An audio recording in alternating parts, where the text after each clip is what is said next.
Game of Thrones. Remember how that was like a thing a few weeks ago? It was like the biggest thing on the planet. It was like everywhere. Like you couldn't escape it no matter what. And then the last season came out and it kind of fell on its face. Well, we've been locked away from the trauma of the last episode, so we're a little late with this last episode review. But now Nerd Blaze is here to talk about that final episode. And after some time away with it, we're hoping we can provide some of our thoughts, and we'll see what each other thinks. I'm Jacoby. I'm joined by Jeff and Torie. Jeff and Torie, say hello. Hello. Hello. So excited to be here, and we'll just get right into the Game of Thrones finale review and discussion. Man, it's over. Can you believe it, guys? Game of Thrones is done. I think I could believe it because it's been like a month now. Yeah, and I don't think... Yeah, we, like, everyone who ever has anything to say about this Game of Thrones finale has already said it. And I don't think we're going to be adding anything new to the discussion, but here we are anyways. See, we're different because we are not coming in it in an emotional way. We're like, after just the episode we saw it, and we're ready to be angry about it. We've had some time to step away and, you know, be logical, and we can approach it in a calm and civil manner, right? That's true. We're approaching this with apathy. Mm-hmm. Question number 1. Does anyone remember what happened? It was a piece of shit. Whoa, man. There's that apathy. Yeah. yeah, the episode. Now I remember the big points. And then do you remember what happened? Jon kills Dany. Mm-hmm. Yeah, we can walk you through everything. Is that that's like the biggest one, right? That's it. Yeah, Jon kills Dany. Oh, and what's his face? Crippled becomes. Yeah, where do we start? What should we? Let's start at the beginning, because as the big moments go through, is that moment is Jon killing Dany. It's like the first big pivot from everything, because the episode doesn't really start a whole lot until then, because we're treated to like 10 minutes of Tyrion walking silently through the rubble to find Jaime and Cersei's dead body, and to find that they are definitely dead. And then that's the end of that. But then we're led to Daenerys becoming this Mad Queen. Had one really excellent shot in this finale is when she gets off her dragon. She's going out the stairs, and the dragon's wings are behind her. You guys remember that shot? Yeah. She was symbolizing really cool. the mother of dragons. Wow. Yeah, she was the mother of dragons. And then Tyrion walks away. He doesn't want to do this anymore, and Daenerys doesn't execute him on the spot. Wait, what did you say? Why do you keep saying that? Daenerys. Kobe. Daenerys. Just call her Dany. Dany. What is it? How do you say her name? Daenerys. What's the right way? Daenerys. Why do I always say Daenerys? So just Dany. Oh, maybe you were foreshadowing her death all along. Yes, that's what I was doing. I knew. The subtle foreshadow. So that is how it all plays out. Is that Dany is close to the throne? Jon comes in. He knows what he has to do, and he stabs her, and she dies. Okay, what were your thoughts? I want to talk about actually the scene just before he kills her, when they're talking together. Did that conversation make anybody else cringe? It was so bad. Yeah. So are you talking about when they're embracing each other and the camera's slowly zooming in and it's all romantic? No, I'm talking about the speech where she said, like, we will free everybody. No, like, when I was a little kid, my brother told me about the throne was made out of 10,000 swords when I can only count to 20. And then she says the line, why don't you be the man that did something and me the girl who only knows how to count to 20?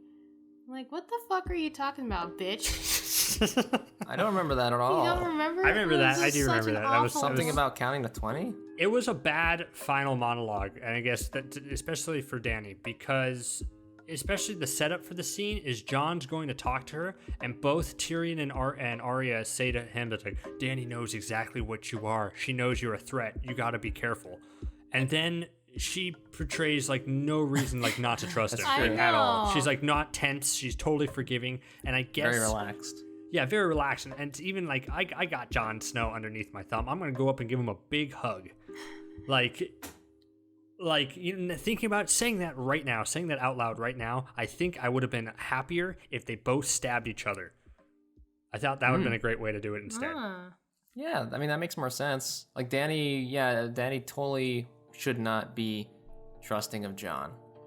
Or John should be trusting of Danny by the way she's talking. Like, she, as far as I know, Danny's have never shown John to be, like, challenged in any way. Like, oh, I'm gonna kill you because you're the, like, chosen one or whatever.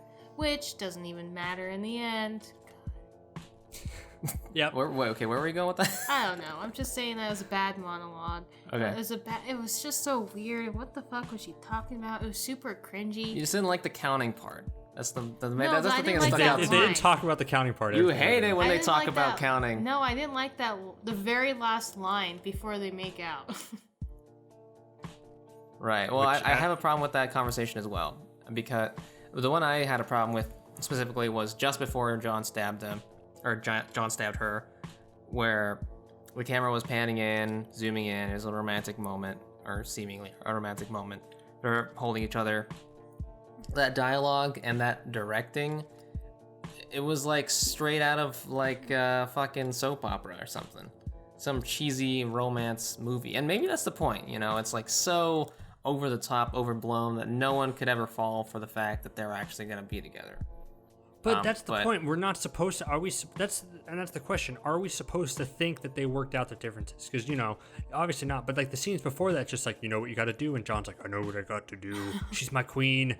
Yeah, no, I don't think anyone expected that what happened wouldn't happen. It's just it seems so uncharacteristically Game of Thrones that style of direction just before he stabbed her. Yeah. Like I don't know. There's just something about that.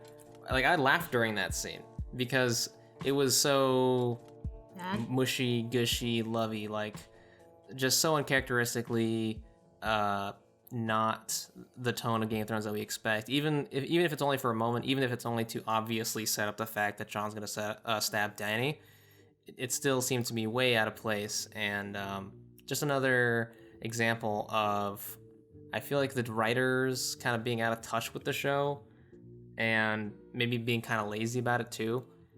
I don't know. Do you think it would have been better if the love story was more believable? Well, Like if you actually were obviously. invested in the relationship. Yeah, I mean, a lot of things would have been better if their love story were more believable. If anything were more believable in the show, it would have been better. Well, okay, in the past 2 seasons, not this season, but the past 2 seasons, did you believe they were in love, or at least No. Not ever. To me, it seemed like a shallow attraction. I think the actual love stories we've seen in the past, especially between John and his former lover Ygritte, that was more believable. Absolutely. And that should have been the standard for Jon Snow relationships. That's true. And the Dany and Jon relationship did not hold up to that standard. So therefore, I was, it just felt kind of shoehorned in, and it just seemed like a very lustful thing, like just a fling. They just want to bang, and that's fine. To me, they were together because they had to be. Like that's the only reason, because it made sense for their end story that they were trying to set up. But the stepping stones to get there were just lackluster. Mm-hmm. But those stones were not shiny. Stones were not shiny. So Danny's dead at this point. And I guess we can. This is my biggest problem. Is the next part? Is the way it transitions? Is because then it cuts to like weeks later. Hold up! Wait, you're missing the part where Drogon burns down the throne. Oh yeah, Drogon burns down the throne. The throne. And here is my instance number 2 of what I think I wish would have happened instead. Like I get it. It's like symbolic that Drogon burns down the Iron Throne because that was the real reason. That's what killed Dany. It's not Jon. It was like the Iron Throne killed Dany, and Drogon understood that. Or more simply, Drogon saw a sword in Dany and was like, "Swords kill Dany. I must destroy all the swords." Yeah, that too.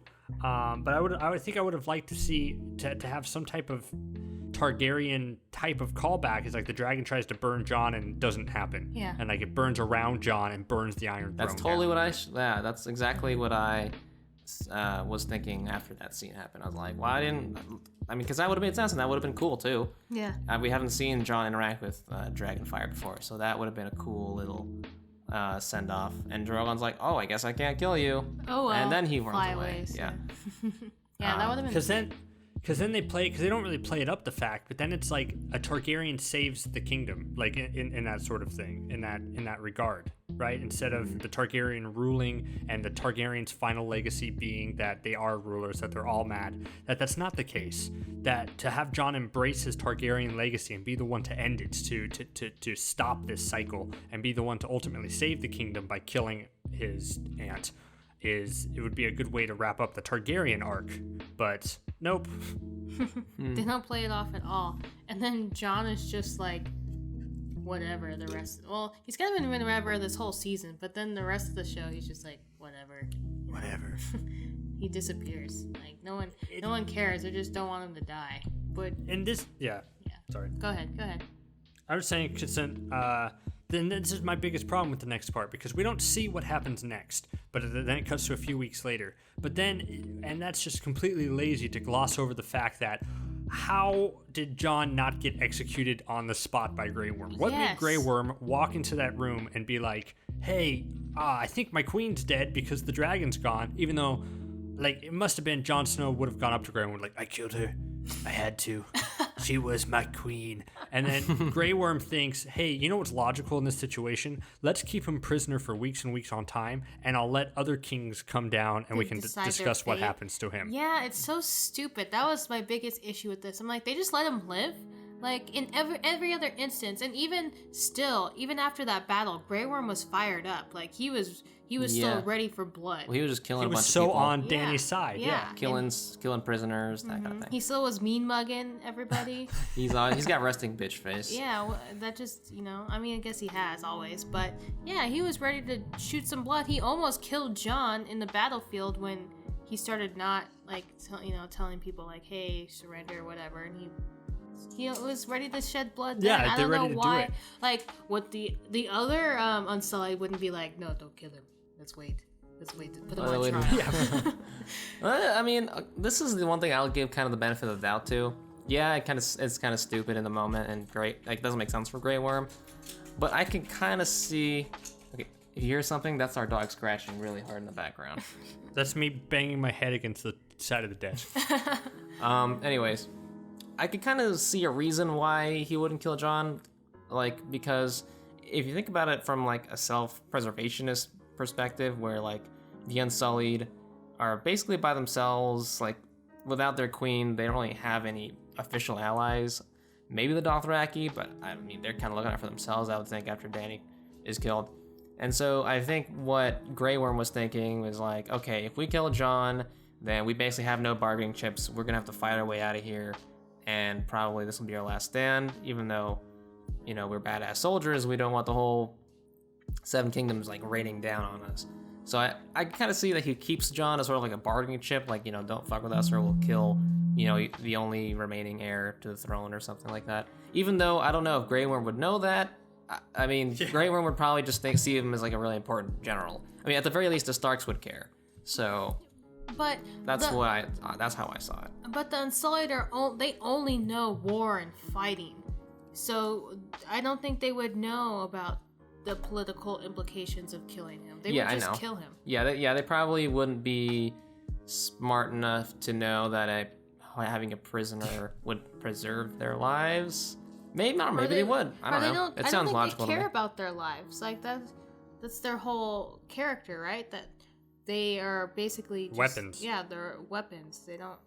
I mean, I guess Grey Worm's the only one that's really changed because he likes somebody. Yeah, he likes a girl. Yeah. He learned, and then that's what he's rewarded by having human emotions, and then he's punished for that and loses the love of his life and his queen. And so now that's what you get for loving somebody. Yeah, so now he's all completely shut off again. So I think he would have. Yeah. I totally get where you guys are coming from. I just think this is one of my mind. Like, I don't have as much of a problem with him not dying. Okay. So what about the next part is the council where they decide what happens next to the kingdom. Okay, here's how the scene goes. Yeah. Tyrion talks. Grey Worm says, "Don't talk." Tyrion talks anyways. Tyrion chooses the king. Sansa also becomes queen, and now we have the Starks ruling basically all, like, everything. You forgot comic relief. Oh yeah, weird comic relief. Relief, where God. they suggest that Sam God. listened to you, Jeff. Sam was listening to these reviews Yeah. early on and was just like, you know what, a democracy would be a good idea. I think this Jeff guy's onto the right plan. I mean, he's convinced his other people around him, so he suggests this idea to the council around him, and they laugh in his face. Did I suggest democracy? I don't think I suggested democracy. I You suggested said separate kingdoms, same thing. No, what? No, absolutely not the same thing. I mean, my solution is probably worse, but at least there's not one throne to rule them all. There's like several thrones kind of manning their own business until they decide to kill each other again. I don't know. But yeah, I was kind of afraid they were gonna go that route. Like, I personally did not want a democracy route because, I don't know, medieval fantasy and democracy, I feel that's too fantasy. Yeah, that's too high fantasy for me. Yeah. That's I'm not about that. I want to keep the kings and queens, all right? But the way they went about it was so fucking terrible. It was so, yeah, you're right. And all your points are so valid. The first one is, yeah, Tyrion tries talking. Grey Worm says, "You've talked enough and I'll kill you if you talk again." And then Tyrion monologues his way to choosing the king. And Grey Worm Worm's just a pussy. there. He's just like, he doesn't want to kill anyone. He's just like, I don't want to kill Jon. I don't want to kill Tyrion. I've killed enough. I've killed enough. All I have are I've killed threats enough. now and keeping And then- prisoners. And then the moment that sent everyone's jaw agape when he says, "Who has the best story among us?" And then he chooses Bran. And then Such a and good the moment, story. because such a good story.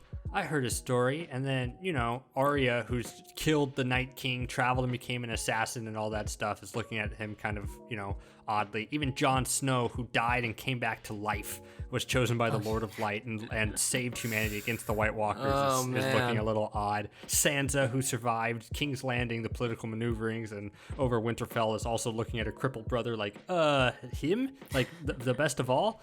And so it then was everyone agrees. It was a weird decision. And then Sansa goes last, as we know, and then she chooses... I guess that part we'll save, because the first part is Bran as king.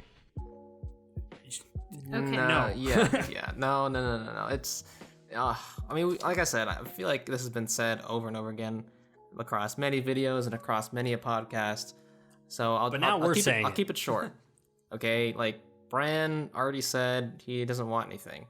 When Tyrion was suggesting that he would be the Lord of Winterfell, he's like, I don't want anything anymore. And then suddenly he's like, why do you think I came all this way? Do I become the king of fucking everything? Also, when Tyrion is talking about how he has a good story and how he became the Three-Eyed Raven, no one knows what the fuck the Three-Eyed Raven is. Yeah. Why would they agree to that? That's some like old god North shit that not everyone, not the whole, like none of the other kingdoms really believe in. And then I guess the third point is the implication being that if Bran knew all this was going to happen, he basically let millions of people die. Like, yeah, that's the angle I wish they would have turned to, because it's very easy to do that. Bran is clearly influenced by history. If he knew that this was going to happen, then it's a good way for him to wind up, to be king.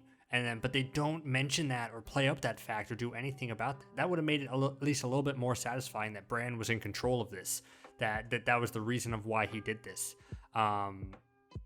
It would have made his, because then he also doesn't mention that Three-Eyed Ravens live for about thousands of years at a time. It's just seemingly forgot to mention that fact. Yeah. Because they choose him specifically because he can't have children, and they're like, so we can choose the next lord with the council of people after this without the nobility of blood. And then Bran goes silent. So they should have made him the villain here. That's my overall thought about that. Yeah. Yeah, I was giving Bran a little bit of leeway because I didn't know for sure if he knew the future. But now that he confirmed that by just saying, well, why do you think I came all this way? Yeah, I love it when you say it like that. But yeah, it's like, Bran, why? Why did you do this? The plan that Arya was going to kill the Night King. Like, why didn't you tell anybody? Or why did you let Daenerys kill all these people? Or why did you let any of this happen? Frickin' Bran. Yeah, I mean, I'm not even mad at Brian. I'm mad at everyone else. I'm mad at the writers. You know what? Yeah, I'm just mad at the writers. I think that's what everyone is mad at. Let's not even Everyone's blame. mad at the writers. Let's not even blame these fantasy characters in this fantasy world, because at one point they were beloved, and now they just kind of fell into this shitty script. Yeah. You're mad. We should be mad at the showrunners, because at first I was so mad at HBO. I'm just like, man, it's probably a budget thing where they couldn't do more. But really, no. I think I told you guys this. It's like, it wasn't HBO and George R.R. Martin wanted more seasons and more episodes. The creators, the D&D, were the ones who were just like, no, we want to wrap up so we can move on to other projects. Yep. So they are Star Wars, cough. cough Star Wars. So they are at fault here, 100% for rushing these storylines just to be done with it. Yeah, I mean, in a way, like, I guess I don't really blame them. It just sucks that they didn't at least consider handing it off to anyone. Like, if HBO wanted, X more seasons, and I'm sure the viewers probably would have been fine waiting as long as the story ended up well. I don't understand why the showrunners couldn't have at least considered, like, hey, like, maybe someone else is qualified to run make the a show. new showrunner. Well, They do that all the time in shows. The creators step away, and then like a head writer takes over as showrunner, or new actually, showrunners brought in. I said, you know what? What did I say earlier? I said I kind of understand what they're saying. Actually, no. I don't sympathize with them anymore, because they totally could have made a new showrunner instead of ended it on their own terms. And I mean, which to me kind of just seems selfish now that I think about it. I think they were supposed to at least go to 10 episodes, and then they're like, no, we could do it in 6. So 4 extra episodes isn't that much. I mean, maybe in production time, but it's not like a full extra season where they have a whole, other year of production. Well, I mean, and HBO, Yeah, like we where said earlier, chapter- HBO already wanted it. Like, they were totally cool with funding it, Yeah. greenlighting it. So what, I'm what sure saying all is the all the actors get expensive after a while, but that's what I thought of the things. Like, you have to renegotiate contracts, and that's going to be expensive. And that's why HBO didn't want to do it. But no, they wanted to. They would have shelled out the money. It's the biggest show in the world. it's the only reason why people have HBO or had HBO. Pretty much, yeah. Well, I mean, do we even need to say more? The only thing I'll say is I kind of liked how they brought back these other lords and people of the past that we Totally forgot about. totally forgot about. Robin looking fine. Yeah. Yeah. He was so funny just standing there. But that's the worst part about it. They're all just standing there. None of them really talked, or none of them really, had it. There's just like, Yeah. Mm-hmm. No, the worst part is the last. My problem with that is I'm sure everyone has said it before. Is Yara not asking for independence for the Iron Isles, because that was her whole point of her pact with Dany. It's just like, we want the Iron Isles to be independent. That's why we'll join your cause. And they're like, okay. yeah. And then they're just like, I'll be quiet. And then Sansa gets to ask for it, which is nepotism. Like, because she's asking her brother to be independent, and her brother grants it. Mm-hmm. Like, that's totally wrong. Mm-hmm. But nobody cares, because they're just like, let's just get this over with. And even regardless, even if it wasn't just Yara, if I heard anybody ask for independence, I'd be like, can I get some of that too? Like, can we just all be independent? Like, why am I ruled by some kid named Bran? Like, I want my own. Bran the Broken. Wow, what an inspiring name to repair this kingdom. All right. I mean, and then there was another comedic moment as well when I don't remember who this guy is. Sansa's uncle. Edmure Tully. Yeah, he's like, well, I think I'd be a good king. I'm a commander and stuff, and then they just tell him to sit down. It's so funny. But again, it's like, it's such a weird breakaway in tone. Did you guys feel that way as well? Like, yeah. I just feel like 100%. humorous moments like that is not Game of Thrones. Like, there are some humorous moments, but not in that capacity. That was kind of, I guess the only way I can describe it is Marvel-ish humor. Like Marvel superheroes, like those movies. Like, I feel like that kind of comedy is infecting everything. Well, it was a purely comedy, which is not Game of Thrones. Yeah, it wasn't mixed with anything else, like horrific violence or sadness or anything like that. It was just like, let's make fun of Edmure. Play some goofy music afterwards. Yeah. Okay, and then the next thing is everyone kind of goes off. They give Jon's punishment, which is send him off to the north, because just really the only reason is to appease Grey Worm. Like, who leaves? He leaves the Seven Kingdoms. Like, what the heck? And people couldn't just be like, okay, he's gone. Let's just let. He's gone, Jon. You're fine. You can stay here if you want. I mean, I kind of see like why he like there should have been a conversation explaining that at least. Like, okay, Grey Worm's gone. All right, John, come back. And then John, all John has to say is, I don't want it. And then he goes to the north anyways, like voluntarily. Like, because I don't imagine in the situation where Grey Worm leaves and they're like, all right, John, actually you're the king. Where John would be like, yeah, totally. I think John does belong in the north. But it is stupid that there isn't at least like some kind of like it just doesn't make any sense. It doesn't make any sense that they would appease Grey Worm and then Grey Worm leaves and then they wouldn't at least try to. It takes two lines. Like Sansa could have been like, "You don't have to go," and he's like, "But I want to." Yeah. Like, that's it. Boom. Or like, it's my duty. Or like, "Yes, I do." Like, because that's where he belongs. He belongs up north. Yeah. Or just two lines. Sansa says, "John," and then John says, "No." Yeah. Boom. Fixed. That's it. Two lines fixed.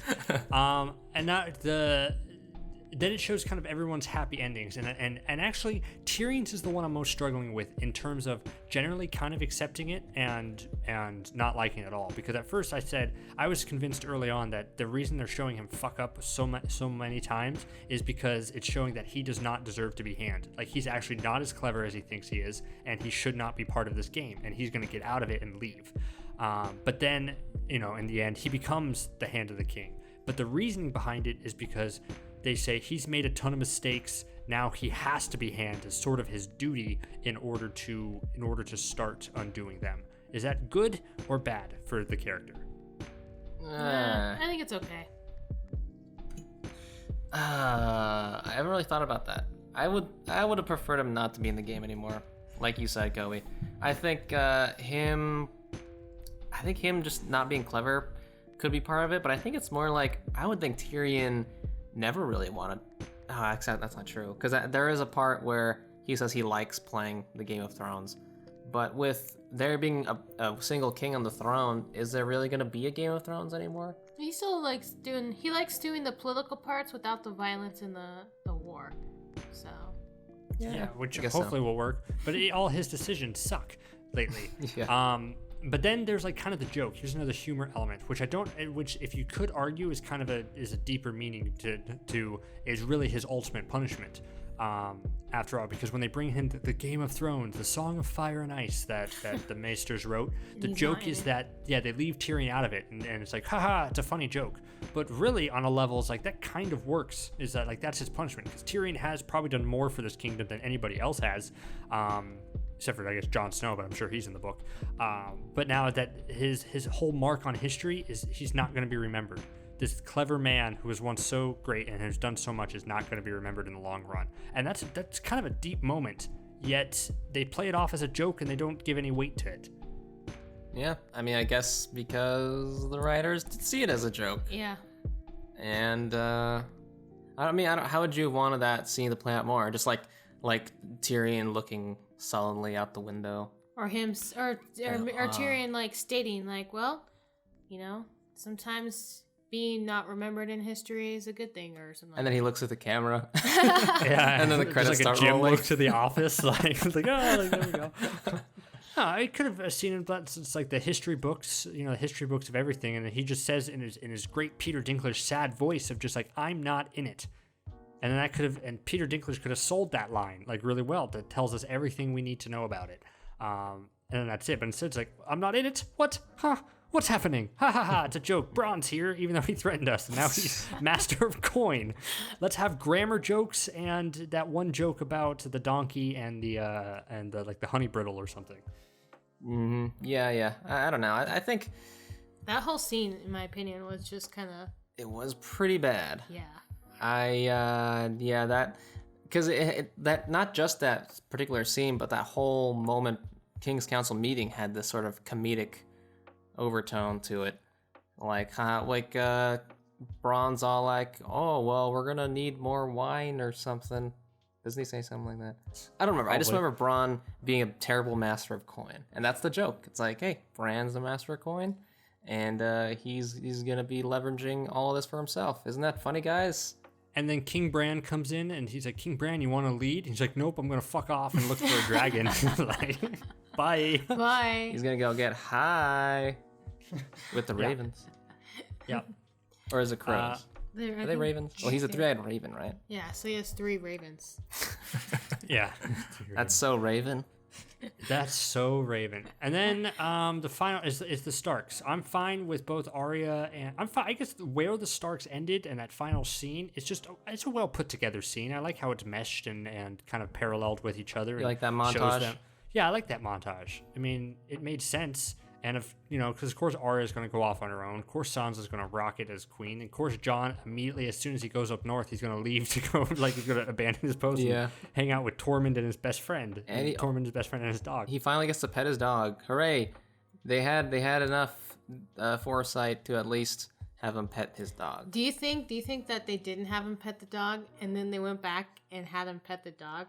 And then edit that back in. No way. So there's no way. They wouldn't do that so late in production, right? I just don't know if they understood if they were just trolling us. Like on one level, I think they're smart in terms of they're going to be so mad that they didn't pet Ghost. But the amount of shit that it got for him not petting Ghost was I don't know if they expected that because there was a lot. People were so mad about that. I guess they wanted to save that moment for the last episode. We want to save Jon petting Ghost. You can't have him petting Ghost twice in one season. Yeah. Then it's not special. You gotta have it only once. You only pet your dog once in one season. Yeah. One pet. And then that's it. That's Game of Thrones. Yeah, and I'm reading the books now, actually. I want to do that too, and that's I think we were texting about that. Oh, I was texting my other friend about that. Just like, well, shit. Now I gotta read the books because I'm sure whatever's gonna happen, it's gonna be better. How far are you in the book? I hope so. I'm halfway through the first one, and it's a good read. It's because the first one book is good. Yeah, it's it doesn't really vary from the first season, so it's just like you're rewatching the first season, but in your head, and at your own pace too. Yeah. Yeah, reading books is like watching TV. Except for nerds. Yeah. Oh. Goodness. All right.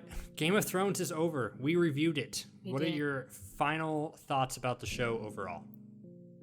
It makes me sad because after the finale, I watched a bunch of clips from the first few seasons, and man, that writing, the characters, the directing, the acting, everything was way slower paced, but it was a nice slow burn. Like every word felt like there was some meaning dripping from it and some tension always hanging in the air above all these scenes with all these characters that made everything just very engaging. And the past few seasons have kind of become sort of like an action show. It's no like the last few seasons aren't really Game of Thrones. It's mostly kill the zombies and also kill the queen. But when it was actually Game of Thrones, like seasons 1 through 4, that's peak golden TV show right there. And it makes me sad that it kind of ended off into what it became. And that's it. Do you think it's like Voltron? You know what? What's worse? Game of Thrones is like Voltron, yeah. Which is worse? Dude, that's a really good question, actually. Because I don't have a clear answer in my head. What do you guys? Both are bad last seasons. Yeah. Yeah. You can think about your answer. Then we'll let someone else review. Sure. Tori, go ahead. Okay. I think it makes me sad too. I think it makes me most sad because so many of the things that we invested on and wanted to know, find out, like, is the Mother of Dragons what's gonna happen to her? What's gonna happen to Jon? Who's gonna be on the Game of Thrones? What's gonna happen to the Nightwalkers? Like, most of all of the best points that we've been waiting for didn't matter in the end.